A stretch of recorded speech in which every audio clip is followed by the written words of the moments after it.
Hello everybody and welcome to my channel. Today we're going to be taking a look at a new game by Proletariat Inc. called Spellbreak. And for those unfamiliar with Spellbreak, I have a question for you. Are you a fan of Battle Royale style games? Do you ever get bored of the same old military style Battle Royales we have been getting for the last few years now? Have you ever thought of the possibility of maybe playing in an RPG fantasy style setting? Maybe as a mage slinging fireballs, icicles, and other elemental attacks? Well, now with Proletariat's new game Spellbreak, you can experience exactly that. Spellbreak is a newly released battle royale that breaks out of the classic Warzone style of military arms and puts you into the gauntlets of one of 6 different mage classes and to deal elemental attacks against your opponents. So put down your AK-47s and your sniper rifles, and let's take a look at Spellbreak and see who it's for and if it's worth your time.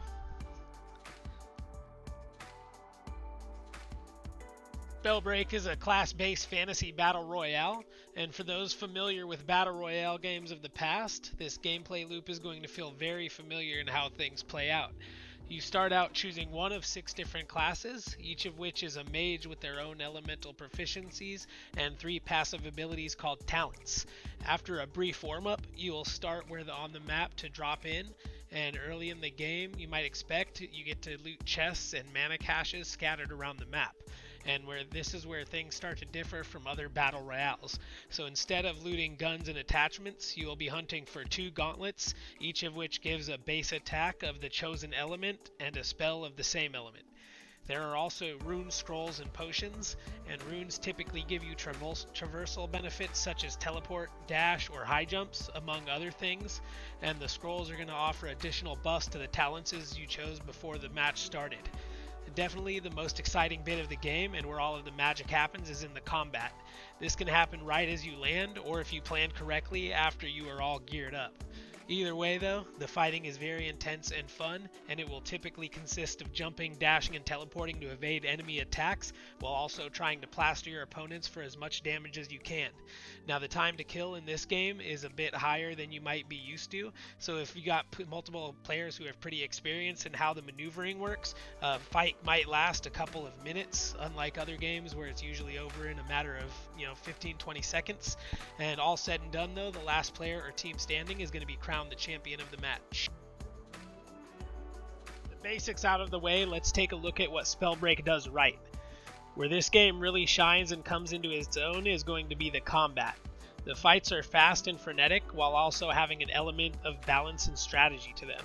I love how you need to learn to balance out your mana use between the act of casting spells and basic attacks, as well as hovering and levitating away from enemies.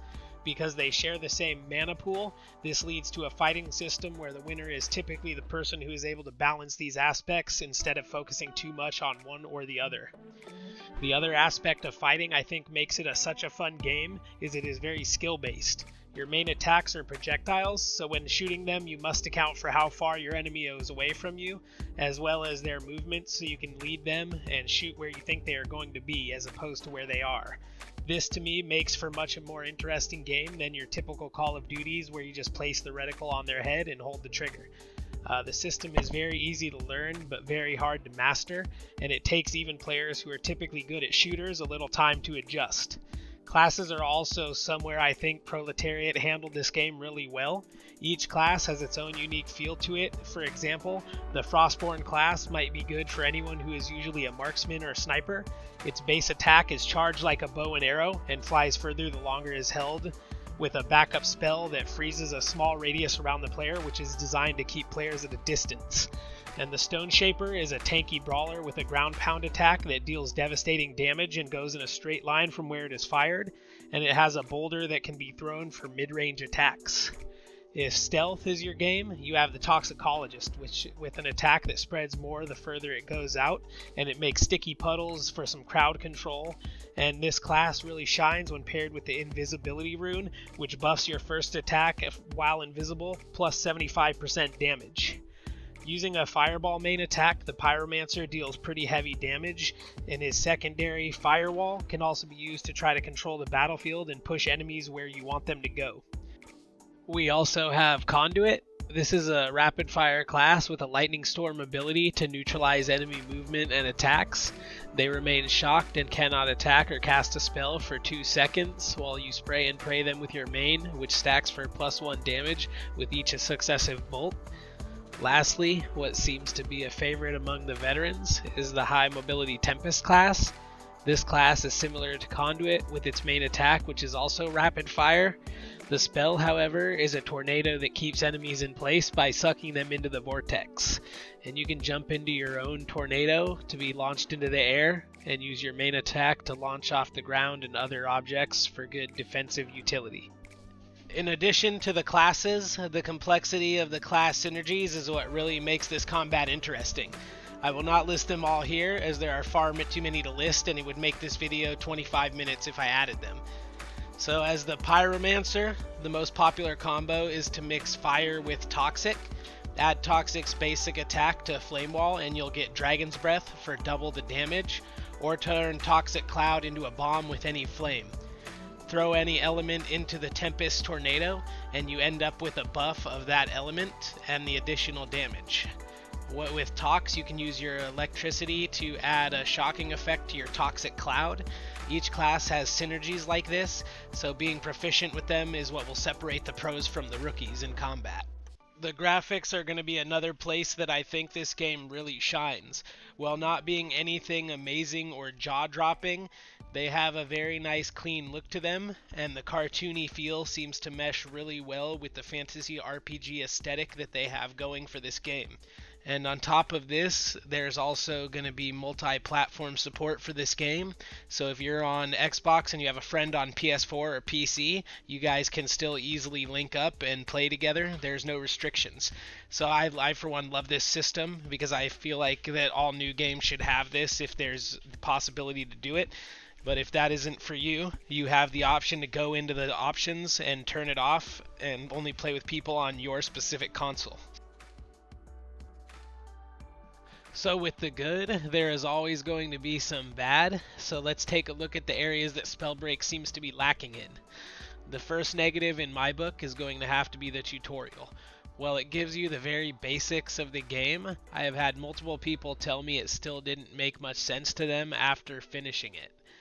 I feel it could do a much better job of explaining the depth of the combat systems and all of its intricacies with the synergy of the classes. It shows you one time that you were able to mix fire and Toxic Cloud for an explosion and never really elaborates beyond that point. This can be the starting point of a new player leaving and never giving the game a second chance, as they might not feel comfortable jumping into a new game while still being confused with it. I feel that this is further compounded by the matchmaking system. While looking for groups in Discord, I've talked to a lot of people who, while they were between the levels of 5 and 10, they would end up playing people who are 15, 20, and sometimes even higher than 20, and this doesn't allow them to learn the game before they're getting pummeled by very experienced players. I think this could be solved fairly easy if they added a system where you could play against bots and not actual humans. Or if they made it so you could also only play in single player lobbies, so that way you're not playing in team fights and stuff like that before you really understand the game. And I'm not sure if the map is too big or if there aren't enough players, but sometimes you can wander around for a few minutes without even seeing another person, and this can kind of be frustrating, but is made better by the fact that the fights are so fun and exciting, and you kind of forget about it at that point. The last thing that I think needs mentioning is that on the other systems, the game seems to crash quite frequently. Multiple friends I have played with on the Switch say that on a daily basis they get disconnected from the game and it either goes black screen or blue screen. From there it needs a restart. And then I have other friends who play on the PS4, as well as many people online that have had issues with the game coming up with an app has crashed message, and then from there needs a full restart as well. Luckily, over on the PC, I have only had, I think, 2 or 3 instances of the game crashing on me, and a couple small instances of the game not allowing me to pick up items, but it resolved itself within a minute, and I only saw that happen one time, so I don't think that's an actual problem that many people are experiencing.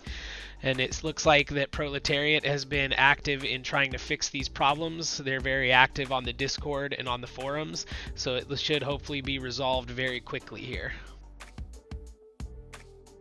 So who is it that I think this game is going to appeal to, and is it going to be worth your time to invest into this title?